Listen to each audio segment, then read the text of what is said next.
Finally, Ehrman likes to try one more thing.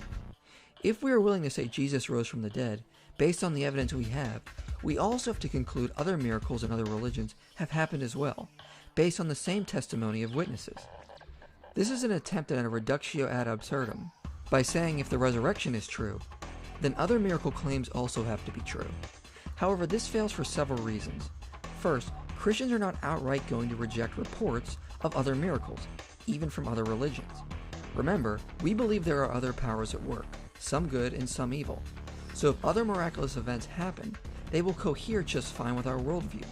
It is not going to create the turmoil Ehrman and other atheists who use this argument think it will. All it will do is confirm our belief there are spiritual powers at work.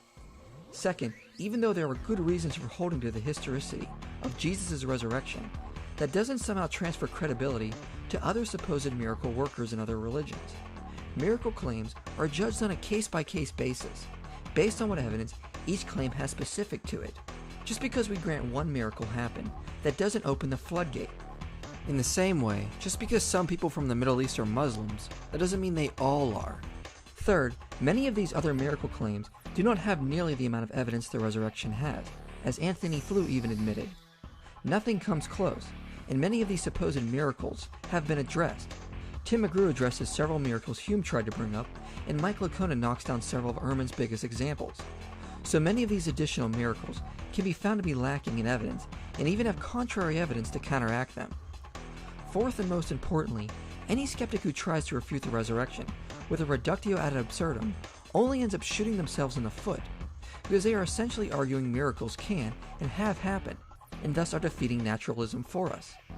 If an atheist tries to argue other miracles have happened in an attempt to parody the resurrection theory, they are only going to shoot themselves in the foot and essentially agree with Christians that miracles are not only possible, but there is good evidence that they have occurred. It does nothing to make naturalistic theories look like the best explanation of the facts. Nor do these supposed parodies actually overturn the resurrection theory, because they focus on some completely other event that is still not going to show God doesn't exist and that he could not have raised Jesus from the dead. It is only going to strengthen the idea there are heavenly powers at work and can perform miracles. So if some atheists think there are good arguments for other miracles, be my guest and bring them up. It is not going to help them in arguing for a naturalistic worldview.